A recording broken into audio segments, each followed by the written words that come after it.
Hey everyone, this episode is brought to you by River, the place that I personally go to securely invest in Bitcoin with confidence and with zero fees.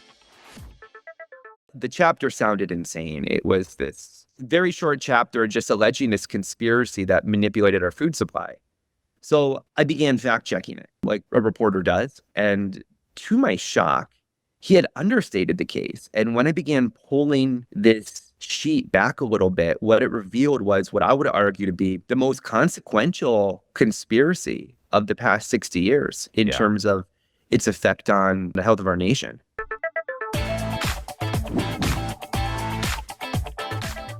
I am really, really excited to cover this because this book was so good, Matthew. So good. Welcome to the show. Thanks for having me, Preston. I appreciate it. So, this topic, I think everybody in America is looking around and they're saying there's something in the food, there's something happening. You know, the joke was always there's something in the water, but I think you could ask 10 people off the street, 8 or 9 of them would be like, yeah, there's definitely something in this food that's causing the whole nation to just be overweight. And it's like an epidemic, right? Of just people that are out of shape and there's just something wrong.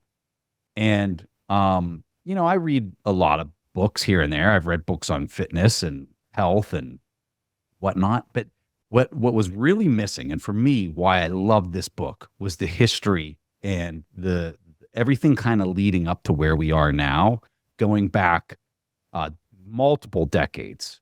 And some of these stories that you're telling are just amazing. So what I want to do is start off telling the audience about your background, because you're an investigative journalist. Tell people about that background and how it assisted you in this research that you did for the book. Yeah, I've been an investigative reporter for about 2 decades now. I spent most of my years at the New York Daily News, which when I was there was the 5th biggest paper in the country.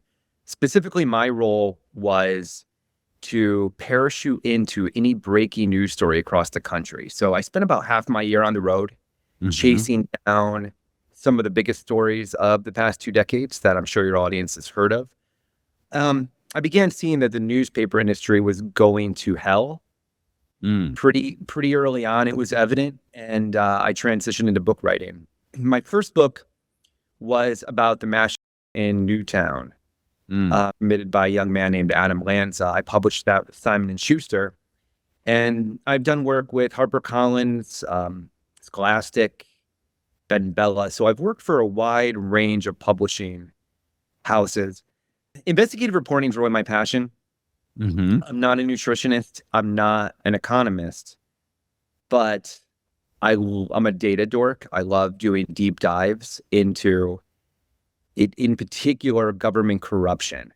Yeah. So I've interviewed former presidents and senators and governors. I've become very used to corruption in government and how it's hidden and ways to find documents to uncover that corruption.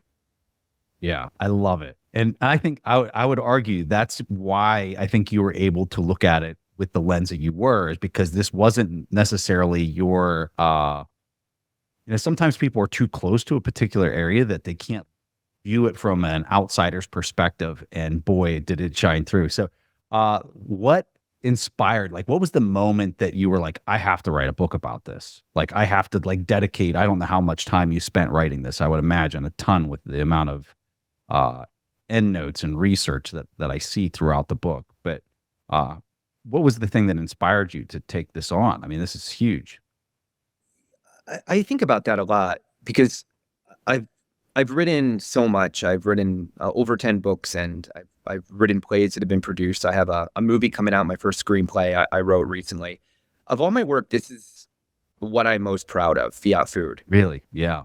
It is. And I have 4 daughters, and this is the book that I want them to read when they're a little bit older and can understand a bit about the world around them from more of a cynical viewpoint. But going back into my personal history, I grew up in the 90s, and at that time, I had great parents, and they were pushing something, they being society and nutritional health authorities, were pushing the dietary food pyramid, which instructed us to eat between 8 to 11 helpings of grains a day, Yeah. and to limit your saturated fat found in meat to very, very minuscule amounts. So I was raised on that, and I became fat. I was a fat little kid. I got cancer at the age of Oh 15. my. I had osteogenic sarcoma, so I was pretty much hospitalized for the better part of 2 years. I remember asking one of my doctors from my hospital bed, what did I do? Like, why Mm-hmm. do I have this? And he said, oh, it's not your fault.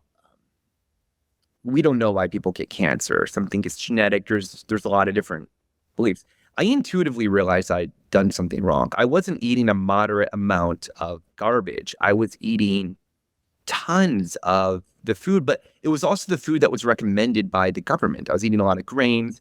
At this time, saturated fat was replaced mainly by seed oils, where you find like Crisco and all these other atrocities of science.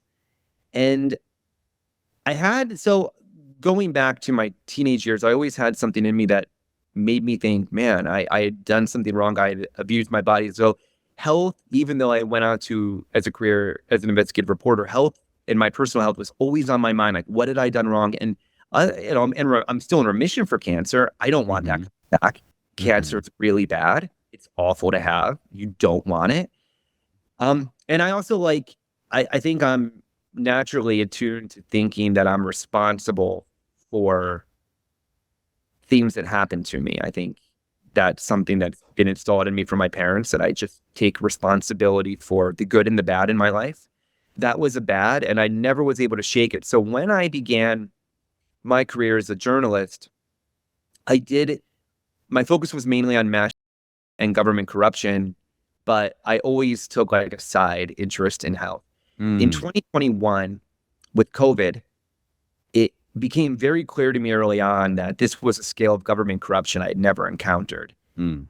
There was some truth to a lot of the pandemic, but there were also a lot of lies, which is what you find with government. They don't generally make things up whole cloth, but they weaponize real events in ways that are often dishonest. And I found that to be apparent with the COVID pandemic. And it led me to Saifedean Ammous. I don't know if your audience is familiar with him. Yes. I love economics, and I read the Bitcoin Standard, but it was the Fiat Standard, his second book, that really caught me. In particular, a chapter he wrote called Fiat Food.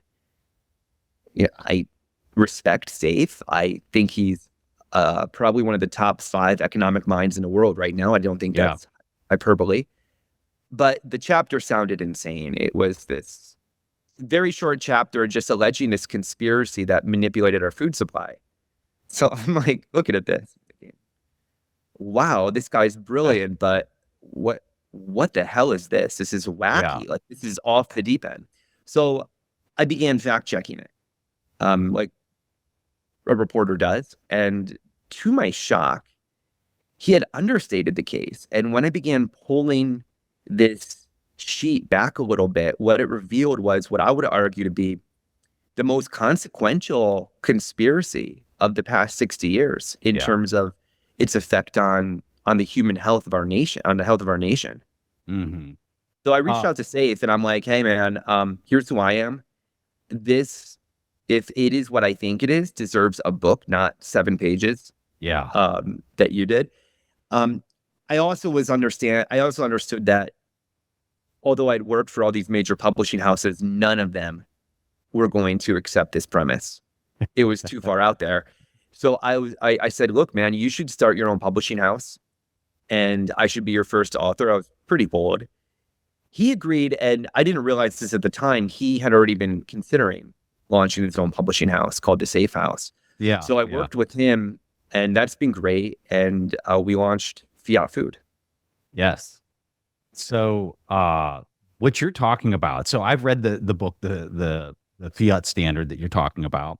I went through this section, and when I was reading the section, I didn't have the exact same reaction as you did, which was, there's no way, like, let me dig into all the resources. I was kind of just like, I agree with you, Saif. I was just like all in, right? And so when I saw this book, I've been meaning to read this book for quite a while. And I knew you really took like a wire brush comb to like all these ideas. I couldn't wait to plow into it. And when I did, this Ancel Keys actor or character, or I mean real person, was mind blowing to me. Like the analysis that you did and like the history on like and how instrumental this person was into these this debauchery that we have today in modern nutrition. Can you give the audience just a little taste of like who this person is, how they impacted all of this, and why it's important? Thank you. Ancel Keys was very pivotal in how our food supply in America has been degraded. Yeah. It's hard to understate his role because he, in the 40s, 50s, 60s, and 70s, so late 40s, early 50s, he was the leading nutritionist in America. So what he said really went, and he was in bed with industry, so he was getting funding from all kinds of conflicts. He was getting funding from the sugar industry. New York Times did some great work in 2016. I hate to give them credit because of what they've become, but in 2016, they uncovered one of the leading studies on sugar that we have had come from a study where essentially the scientists, including the researchers, including Ancel Keys, was bribed. And these are studies that we still rely on today. These are studies that are still commonly cited. It was what you have to understand, I think, what your audience should understand about a lot of these nutritional studies is that they're not science. It's more like marketing. It's PR. Yes. And once you understand that, it all kind of falls into line much easier. And you have, I don't want to get into the weeds too much on science, on studies, because your audience is going to get bored. But brief overview is you have these observational studies which can't establish causal relationships. They can only establish association. Yeah. These are almost exclusively all of the studies that you're seeing in nutrition science, not clinical double-blind gold standard studies which control variables and can establish causal relationships. So, for example, I can cite you that I took a poll of people who have cancer, and 97% of them have had meat. That's an example of an observational study. And then from that, you have a headline that will say 97 or meat linked to cancer.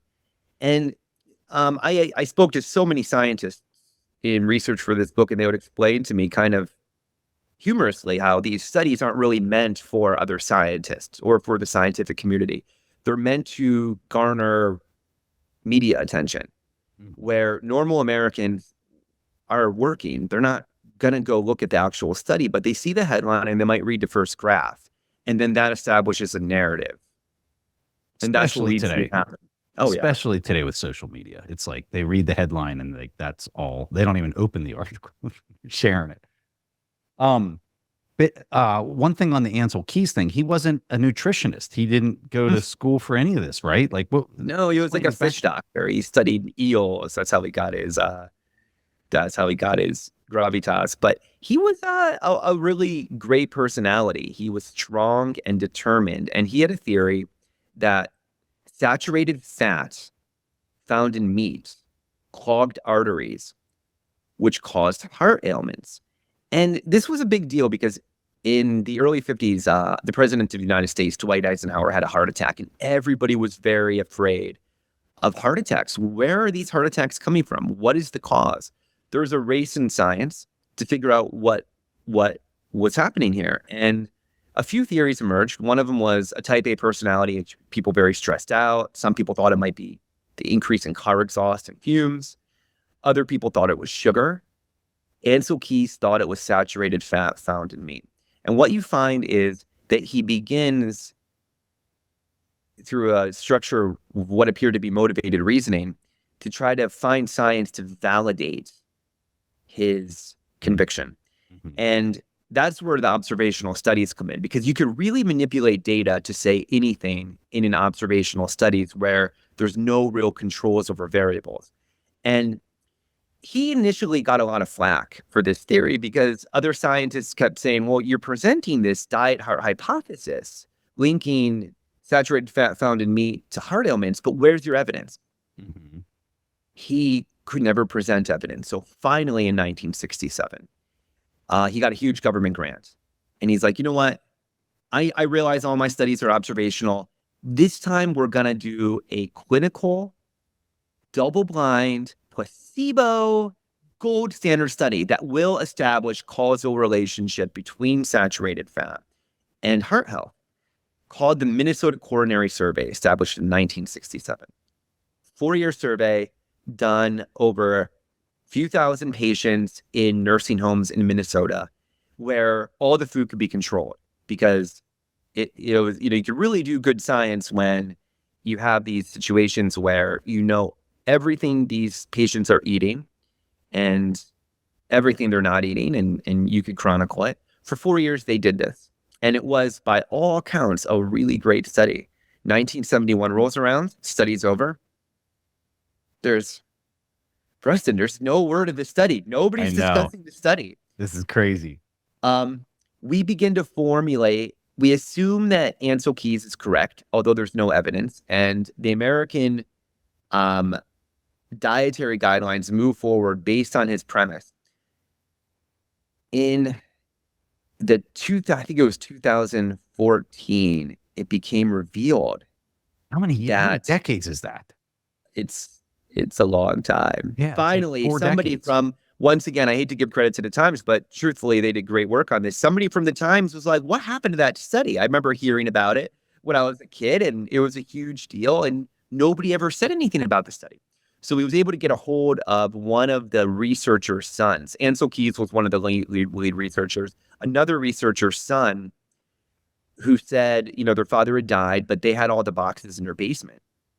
And they went through the boxes, and it revealed that not only did the study not validate Ancel Keys' diet heart hypothesis, it actually indicated that the opposite was true, that lower cholesterol was associated with poorer health outcomes, and higher cholesterol was associated with better outcomes and lower mortality rates. So how could this be? It was the exact opposite of what Ancel Keys and the diet heart hypothesis had hypothesized. That's why it was called a hypothesis, right? It was an educated guess. They didn't know. Now they knew. And one of the researchers, Gary Taubes, who is a fantastic science journalist, asked, well, why didn't you release this data earlier? Mm-hmm. And his response was very telling. He said, there was nothing wrong with the study. In fact, the study was great, but, quote, we are just so disappointed in the results. And you got to understand that these scientists had their entire reputations built on this hypothesis. Yeah. There was an infrastructure, but what happens is, and what I chronicle in the book, is industry, science, and this religious group, they all had this interest in removing meat from the American diet. Mm-hmm. But still, in 1970, Americans ate meat for breakfast, lunch, and dinner. So they heard these arguments, but the diet that for thousands of years humans have eaten, they continued to eat, and it hadn't been swayed. 1971 rolls around, and a very powerful player emerges into this debate, and it's the federal government. And I mean, this is, I think, where a lot of your audience is going to find it intriguing. And this is where I found it most intriguing, was the government's motivation in altering our food supply. What you'll discover when you look at governments historically is that governments can survive endless war. You see it all the time. Like, we keep electing these people in America. We've been in war every year but 5 since 1971. Governments or the people accept corruption. But what you don't accept, what people won't accept, is rising food prices. This is when governments get overthrown. You saw in 2022, according to American University, there were 12,500 food and energy related riots in Europe alone, just in 2022. Same year in Sri Lanka, riots primarily attributed to the rising cost of animal-based products escalated to such an extent that hundreds of thousands of people went into the Sri Lankan government, and the leaders had to flee. So governments are very, very aware of the link between government instability and rising food prices. So when Nixon decoupled from gold, so I want your audience to stay with me. I know I'm throwing a lot at it. No, this is great. 1971, Nixon decoupled from gold. Up until that point, the American people weren't able to redeem their promissory notes for gold, but foreign banks could. So this provided a powerful restraint on the ability for the government to just keep printing money, which kept inflation relatively modest.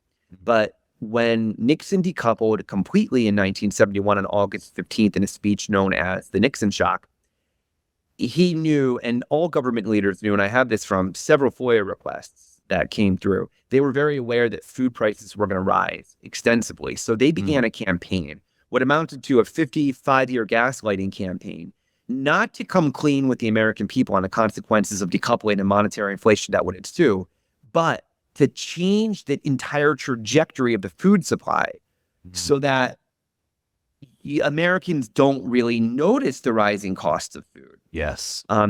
This man named, gosh, I can't think of his name right now. The Nixon appointed to the head of the Department of Agriculture, Earl Butz. He was tasked with, now that the fiat money printer could print money, printing $1 bazillion in subsidies to the corn, soy, and sugar industries, with the goal of consolidating American farmland so that we could really lower the cost of the American food supply for the consumer, as an increase in the money supply was going to change the price of the real foods that you can't print. So, for instance, if you're eating nothing but a diet of Doritos and grains, you don't really notice monetary inflation, right? Like, I mean, today, you can look around and I could feed my entire family. I have 4 daughters. I could feed them all with 3 boxes of cereal in a day. That's pretty cheap. But if you're talking about nutrients, the nutrients for humans to thrive, what you find is it's become remarkably cost prohibitive to the point where red meat is increasingly becoming a food of the upper classes. Yes. I know that was a lot. Is that No. It was amazing. In the book, you have this amazing illustration of how there's this reflexive nature with CPI and the food. So you were talking about it a little bit there at the end, but so like let's say we go back 5 decades or 6 decades, and let's say Americans are 20% of their food budget is red meat or this really high density nutrient food. But then as the money's getting debased, now all of a sudden they can't necessarily afford 20% of their budget going to that really nutrient dense food, and it's 18% or it's 15%. And so then it has this recursive impact on what's actually in the CPI bucket, because instead of buying the red meat or whatever it was, they're now buying Lucky Charms or whatever food is now going into and so it just further compounds. And so it's like this moving target that you're not able to ever really fully understand because it keeps moving. I'm curious if you have any other points. I'd love that. It was like a quote in I can't remember which chapter. It was by Safety and Moose. He explains it brilliantly. Yes. It was so good. So your audience is like pretty educated in economics. Yes. Yeah. So I'm not going to go too into weeds on it because they already understand it all. But it's interesting. I'm not an economics guy, but what I understood was that it's a statistical tautology, right? Because it's like these food studies. It's just marketing. Yeah. Where when CPI was first brought into the picture in America during World War I, it was a pretty good, reliable barometer because it covered stable goods that people bought. It'd be like steel, meat, and they didn't change. You could see what the price of a pound of beef was 1 year ago and what it is today. A price of beef 1 year ago, price of coffee 1 year ago, and then today, and you can measure it. The problem with CPI initially, as constructed, was that it was a reliable barometer, and that people could then see the rise in prices, and that was problematic for governments. It wasn't as problematic when we were on a hard currency. We were on a gold standard up until around 1917, And then it was a partial gold standard because we no longer allowed the Americans, our own people, to redeem their gold, but foreign nations still could. But after 1971, what you see with Arthur Burns, who was the head of the Treasury under Nixon, was I mean, he talked about it. He had to keep taking and substituting things out of the CPI that revealed the actual consequential. You want to know a real CPI? Look at a McDonald's billboard. There's pictures of it. They haven't been able to Orwellian pigeonhole it yet from 1986 and look at it today. That's a decent barometer. Candy bars, decent barometer. CPI's in its current iteration is nothing more than marketing.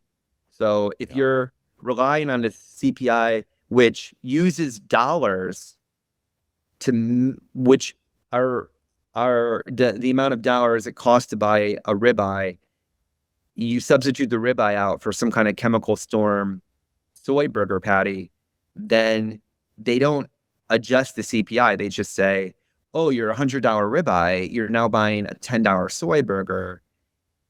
They just and it's an equivalent. Yeah. And it's not even close. Yeah. So I would encourage your audience to not even waste time. I wasted way too much time trying to understand the CPI. And when I did, I was like, oh, I felt like I just took a community college course from a Keynesian professor where you come out dumber. You're like, wait, I ran a lemonade stand as a kid and I thought I understood it, but now the Keynesian economic multiplier effect is telling me that if I just give all my money to the government and not to the lemonade stand, it multiplies. No. Just don't go to the classroom. That's, you'll be dumber. Amen to that. Oh, I love that quote. One of the things that I think is a really popular thing, at least in Bitcoin, it's a really popular topic for discussion, is seed oils.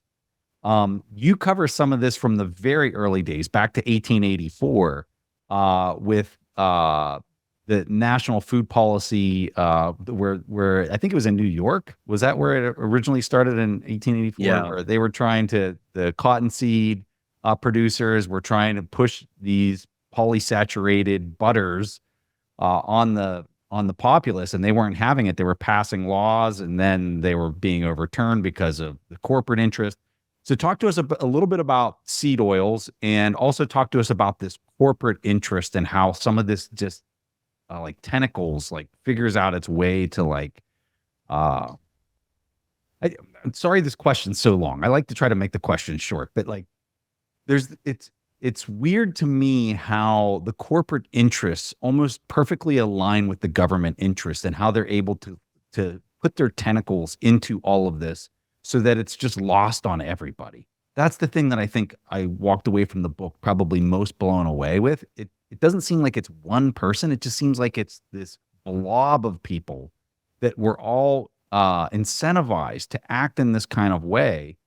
And we all just kind of got rope-a-doped along the way. But back to the original question, seed oils and corporate interest. I think you put it really well, and I appreciate long questions. I also I do a lot of podcasts and a lot of media, and rarely does somebody actually read my book.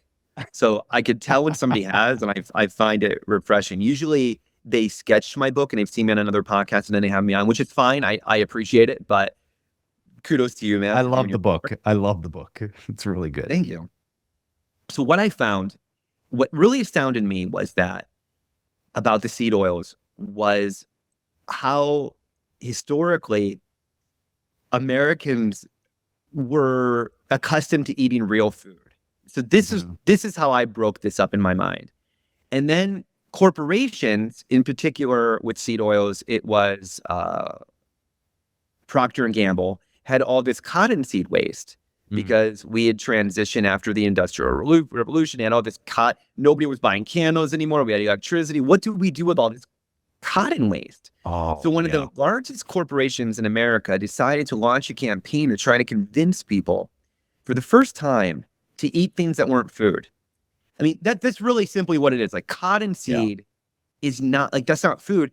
And it's not even vegetable. I don't know how, somehow along the way it got defined as a vegetable. But what you have pre-1971 is you have these corporations constantly trying to convince us to eat things that aren't real foods. And that's where the seed oils came in. That was lubricant that was industrial waste. When it no longer became viable through industry, suddenly they tried to market it as food. They weren't going to let go of the product. And that began a huge marketing campaign war. That's where you find a lot of nutrition health be bought. So a lot of these industries began investing into something called the Nutrition Foundation, which was industry sponsored to come up with studies that validated reasons why we shouldn't be eating real food, why we should be eating industrial waste, why it was better for us. And then we're always available to the media, as the New York Times will quote an expert from the Nutrition Foundation, which wouldn't mention the conflicts of interest. They'd say, actually, you should be drinking seed oils instead of breast milk. It's healthier, and as for babies, all this nonsense.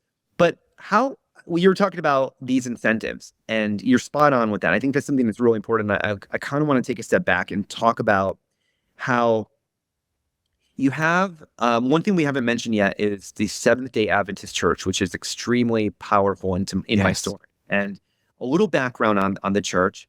It started by a woman named Ellen G. White, who went to these services by the Millerite movements in the late 1800s, which preached the end of the world and was coming. And the head of the Millerite movement made the mistake that most cult leaders have learned from, which is you don't give a date. You're vague about the end of the world. You don't give the date. He gave the date. And everybody waited for the end of the world, and it became known in history as the Great Disappointment when the world did not end. All these people sold all of their things. They waited for the moment to come, and it didn't come. Ellen White believed that it did come, and it was coming. We just didn't see it clearly. So she thought the apocalypse was coming. She had brain damage, right? Correct. She was walking home from school one day, according to her, and got hit in the face with a rock, fell into a coma, and woke up with visions from God.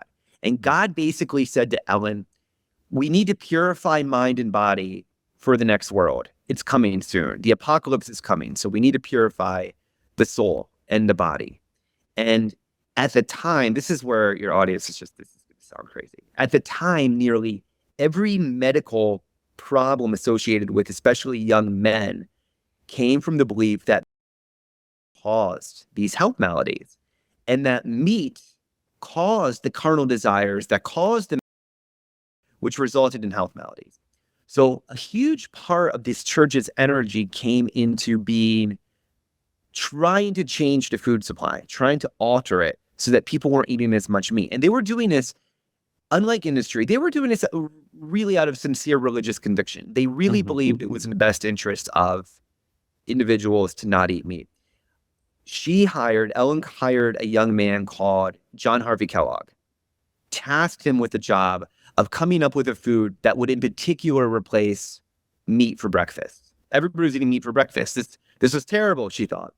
He came up with Kellogg's cornflakes as an anti drug, essentially to lower the sex drive of young men. A little about John Harvey Kellogg. He was this research on this is totally nuts. People hearing you say that are going to say, "Oh, there's no way." No, I know. It is there. I know how I sound. Yeah, but I bring the receipts. I have over 212 citations in my book. Yes.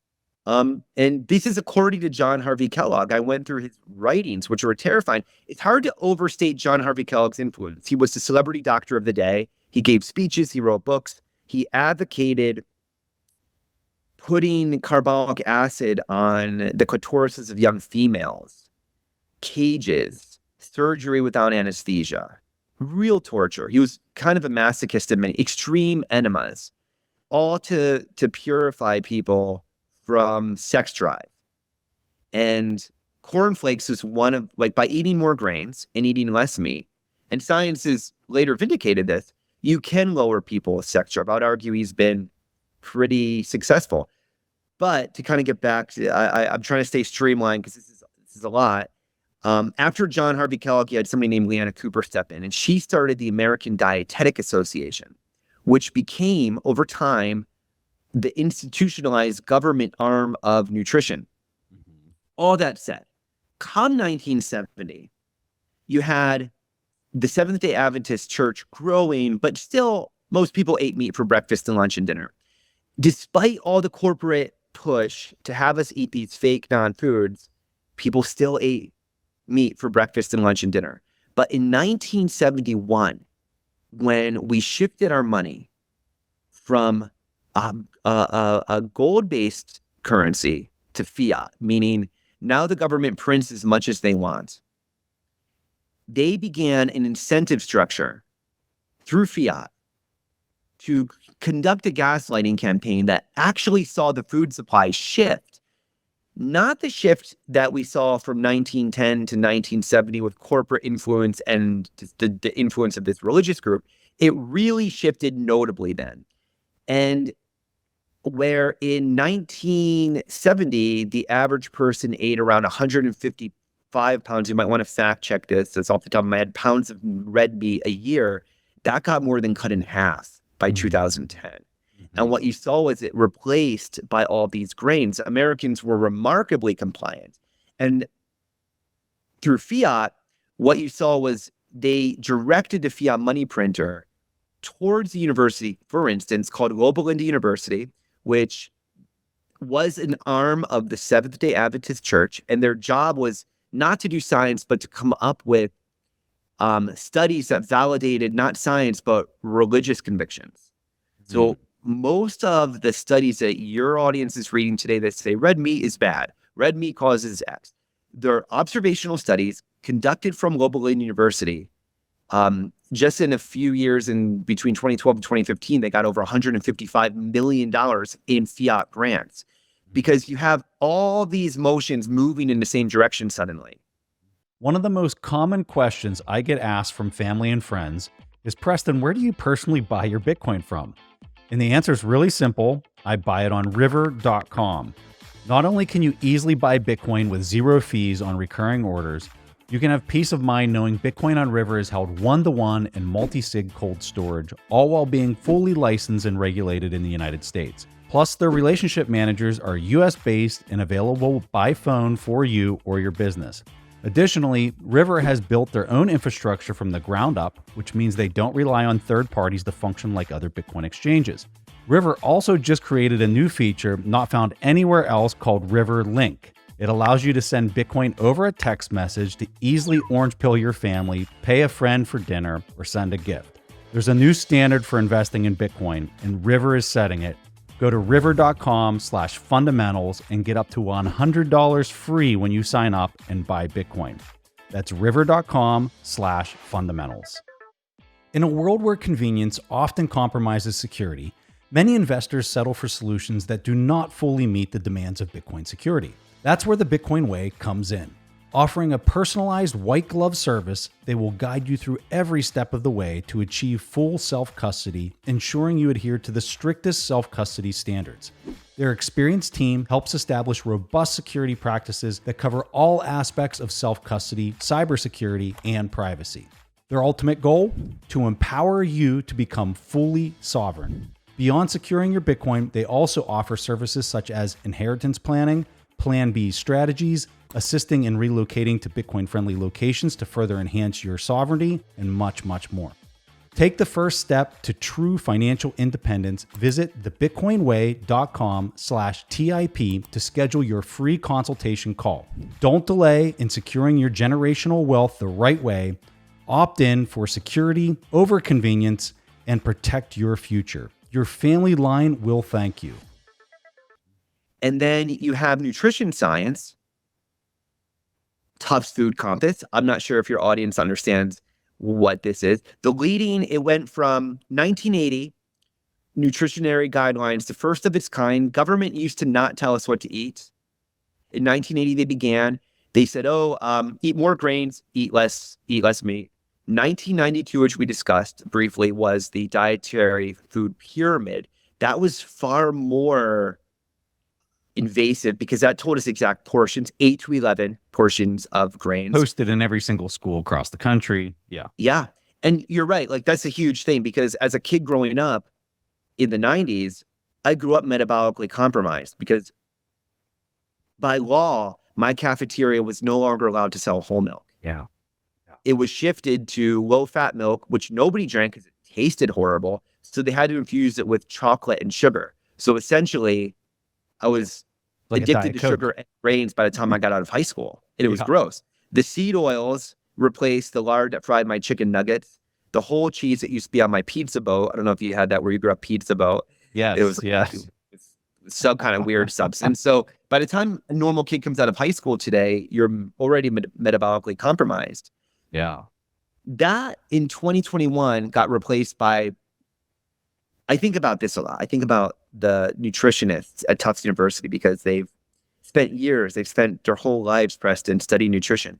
They released something in 2021 called the Tufts Food Compass, which told us that Lucky Charms were healthier than meat. That What? chocolate soy milk In was healthier. 2021? Yeah. No, I'm sorry. Correction, 2023. January of 2023. This came out, and it's sponsored all by the same industry, but masquerading as science. So industry sponsored these studies, colluded with government grants, years of study, and these geniuses come up with the Tufts Food Compass, leading nutrition of the day, that tells us that Fruit Loops, Honey Nut Cheerios are healthier than the food our ancestors have eaten for thousands of years, including eggs.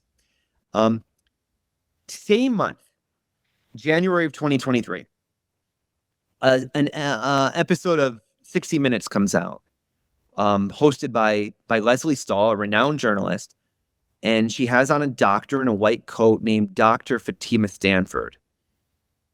A real terrible human being by any standard. If words have meanings and the word terrible has a meaning, she's a horrible person.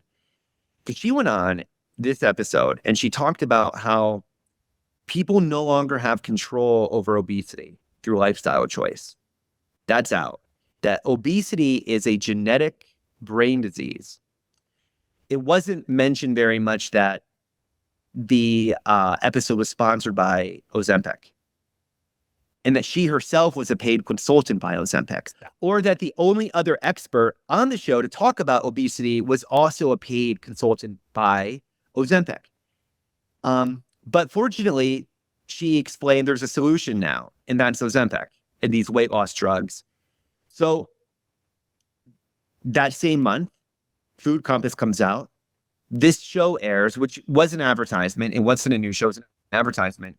The American Pediatrics Association, for the first time, changes their standards for what doctors should say the treatment for obesity in children should be. Now they're saying that treatment should be weight loss drugs, Ozempic. All happens in the same month. I couldn't, in my research, find a smoky room, right? I couldn't find that they had all gathered. I couldn't find emails. I looked. I couldn't find any of that. However, I'd be naive to think that there wasn't some sort of coordination, that these things... Of course there was coordination.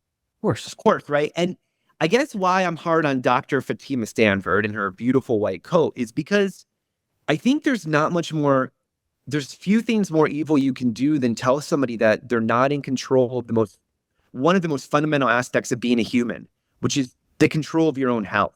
Yes. Right? Like, she's undermining that. And that's something that I found throughout. It's you're supposed to ignore your common sense. You're supposed to ignore what your ancestors and the advice of your great-grandparents have done. And you're supposed to rely on credentialed experts. Mm-hmm. And one of the blessings, I think, of COVID was that got broken. Yes. A lot of people, including myself, who I grew up trusting these American institutions. Yeah. I didn't think they were perfect. I uncovered a lot of corruption in my time as an investigative reporter, but I'd always assumed that they had the best interest at heart as long as it didn't conflict with their own agenda. This changed me. And watching these people, like these doctors, get on and during COVID, you saw a lot of fat, overweight, obese doctors giving health advice. And I could not, then you look at something like Dr. Sean Baker, who's a heretic in health. Wait, so Dr. Sean Baker is telling me not to get a weight loss drug, and he looks like Zeus? As he's talking. Meanwhile, I go to my doctor, and I run every day. I play basketball. I feel like I'm in pretty good health. I eat tons of meat. and he's telling me I'm eating too much meat, and he's wheezing. He can't really Yeah. talk because he's so big. He's wheezing. He's a good guy, Yeah. but he's wheezing. Yeah. And he's the one giving me advice. So I think that there's been a movement towards self-autonomy, and I find that to be beautiful. I know that was long-winded. No, one of the things that you'll hear people push back on is they always say this word cholesterol. If you're eating if you're eating a lot of eggs, there's too much cholesterol in that, or you're eating a lot of meat, there's a lot of cholesterol in that. You know what I found really interesting? So I've been using this GPT-4o for a lot of the nutrition things that I've been doing lately. What is that? I'm sorry. The Chat GPT Okay. transformer. And so I'm literally taking picture. I'll get a plate of food, most of it's meat. I'll take a picture of it and I'll say how many grams of carbs and how many grams of protein are in this, how many calories is it, and it's doing an estimate like right there on the spot, just from the picture. But I was told recently, because I eat eggs before I go to the gym in the morning, and I had a person say, "Oh, there's so much cholesterol in that." So I hit the AI and I was like, I've been told there's a lot of cholesterol in this, but all the people that look like they're literally in perfect health are telling me that it's extremely healthy for me to have eggs in the morning. I'm sorry. Like you, I look at the people and I say, that person knows what they're talking about, and that person's wheezing and they have no clue what they're talking about. And I'm going to take advice from this person over here. So I asked the AI, and it came back with all of these studies and like all of this information on how if there's a lot of cholesterol in the food, that doesn't necessarily translate over to you then having high cholesterol in your blood, in your veins, and all these other things. And it may be something else. And I was like, I wonder what that is. And I'm sure it's a lot of the seed oils and things that we were talking about earlier.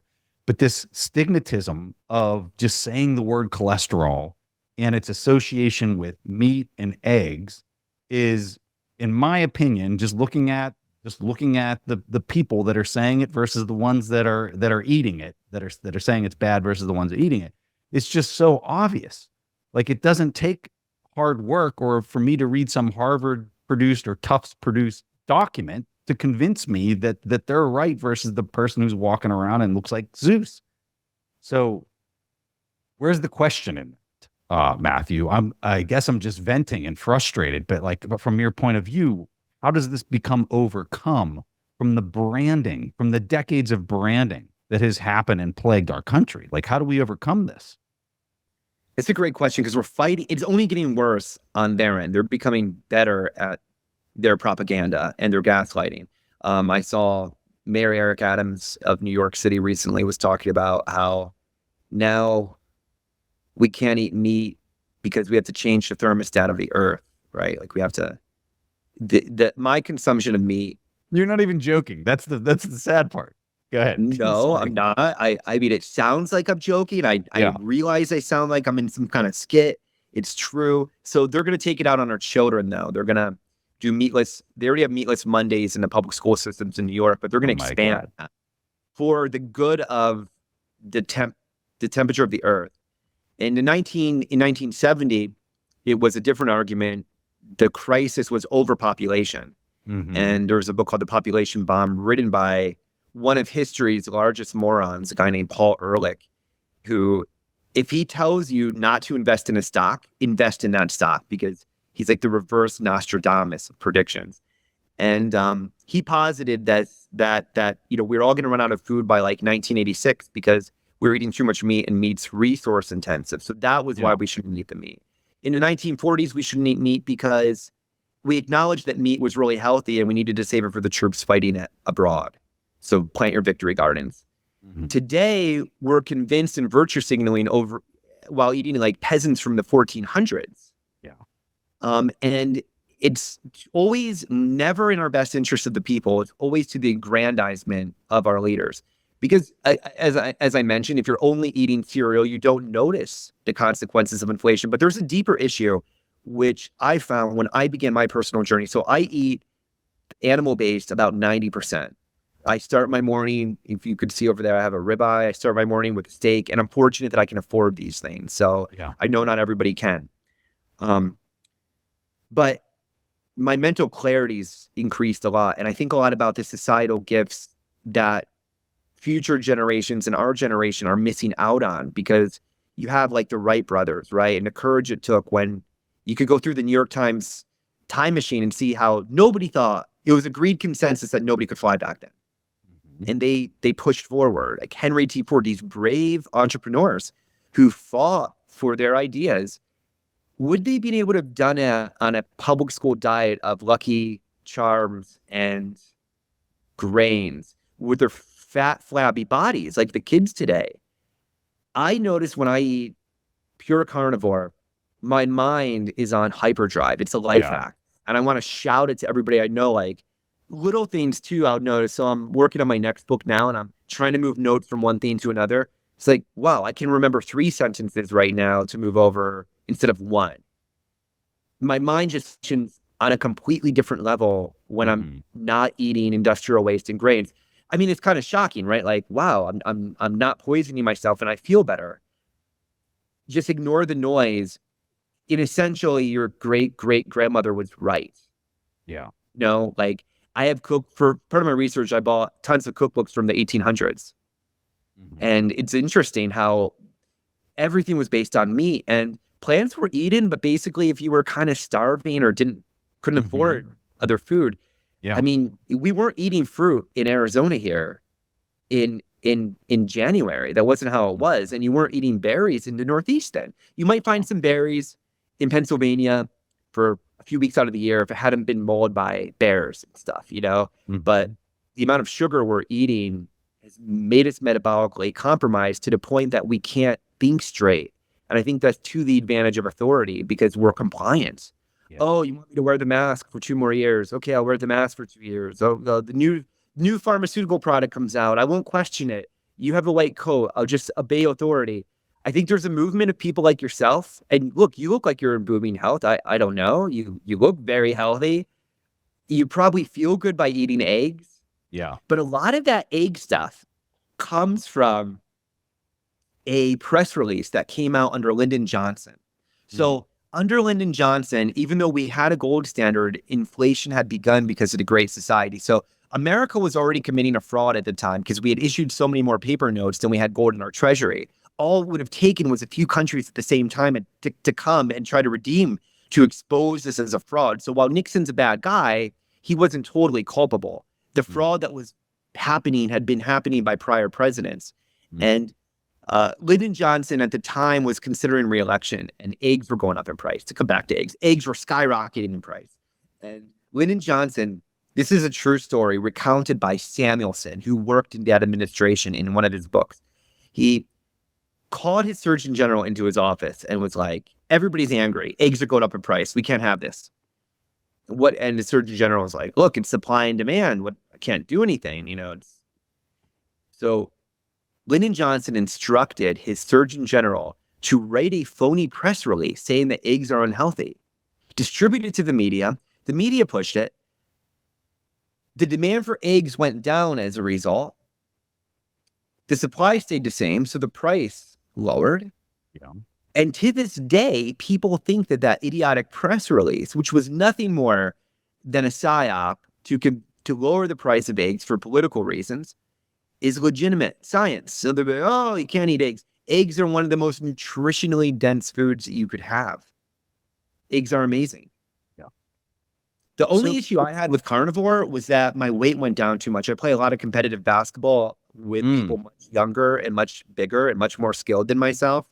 You see my pinky, like I'm all bruised. I got poked in the eye last Saturday. I mean, it's a mess. So I drink a lot of raw milk to like keep my weight up. Yeah. For some carbs. Yeah. Let's close this out with a discussion around Bitcoin. So in the last part of your book, you talk about how Bitcoin solves this. And I think very simply, it's incentives. The incentives are changing. But talk to us about, from your perspective, if you were going to kind of wrap up our whole conversation and a person who's hearing this and then knowing that we're Bitcoiners and like how this all kind of fits together, give them a rundown from your point of view. So I want to preface this claim. I'm not a Bitcoin expert. I'm a novice. I got in late in the game. I love economics. Seyfedina Moose has been my mentor. You're early, Matthew. You're early. Thank you. I think I am. I think you're right. I would recommend the Bitcoin standard and Fiat standard and Principle of Economics, 3 of his books that are just instrumental in really breaking it down. Also, Gradually but Suddenly is a really great book. That is by Parker Lewis. Do you know Parker? Yes. That's a really Yeah, I got to meet him in Austin. I did an event in Austin and just remarkable in breaking it down. But short end of this, how does Bitcoin solve diet, right? It sounds nuts. Well, I would argue that any hard currency implemented would solve this crisis because what it does is it undermines the incentive for the federal government to obfuscate our food supply. So there's no reason for the government to want to alter the food supply to obscure the rising consequences, the cost of food through the rising consequences of money printing when there's no more money printing. Mm-hmm. It just, it puts a spoke in the tire of this whole gaslighting campaign by removing any incentive to do it. So I really think Bitcoin, it's self-evident that it's better than gold because gold historically goes into banks where it can be centralized. Like always, government always confiscates gold. There's never been a time where the government hasn't come in and confiscated gold. Even in America under Roosevelt, we confiscated the gold. So Bitcoin is a decentralized way. And every time you buy a little bit of Bitcoin, it's the most charitable act you could commit when you're transitioning your fiat to Bitcoin because you're taking a little jab at the fiat money printer and you're hurting its ability to distort markets in our food supply, health, architecture, every aspect. I would argue most consequentially in the food supply. And that's beautiful. So you don't need to, pick it. And I would recommend go find a local farmer. Like I'm fortunate enough in Sierra Vista, White Barn Farms is my local rancher, and they've supplied me with all the meat I need. There's no shots in my cows. They're not getting vaccinated. I try to buy with Bitcoin. And every time I do that, instead of fiat, I end the distortion by just a little bit. Yes. Amen. You couldn't have said it any better. Matthew, I could talk with you all day on this particular topic because I am very interested in just nutrition and just, I think it just like you had a point earlier. It was like, you feel like you can just think differently, like you can operate differently. And amen to that. You're exactly right. I think that people really kind of give it a try and really kind of focus on the food that they're putting into their system. I think that they might be actually really surprised at the change that they're getting. But yeah, forget all the studies. Don't even buy my book. Just go 30 days eating nothing but animal-based products. Just 30. Just give it 30 days and just see what your body tells you. Yeah. Just give that a try. Right? And you'll find yourself more free because if you're not healthy, you're not free. And your self-autonomy begins with personal health. Yeah. Amen. But thank you so much for coming on. Thank you for the incredible book. I can't tell people enough. This is something totally worth reading and very for a nutrition book, it was very entertaining, especially the historical part of it. The first half was very entertaining for me personally, at least. But thank you for making time and thank you for coming on the show. We'll have links to the book in the show notes. Did you have anything else that you wanted to highlight or for us to put in the show notes? No, Preston, thanks, man. Thanks for having me. I was kind of shocked. Like you tweeted something out about my book. I didn't know you. And suddenly, your following so huge. You have such a devoted listenership that I got flooded. I'm horrible at social media. I got flooded. I was like, Bridget, look, people like me. They're following me on Twitter and I'm horrible at Twitter or X, whatever it is. So I appreciated the shout out and thanks, man. Thanks for giving me a platform to express this. Yes, sir. Yeah. Thank you for your time today. If you said, Luke, what is one of the surest signs of where the bubble is throughout your career? I've been doing this almost 30 years. Every time retail and banks have been like flooding into something, it's usually a sign that that's the bubble. Guess what retail and banks have been flooding into for the last 3 to 5 years? Treasury bonds. Long-term treasury bonds are the bubble. And if long-term treasury bonds are the bubble, and as you just showed, 5% is the rate, they're not going to let it go over, then we should see what we've been seeing in markets, which is everything over long bond takes off.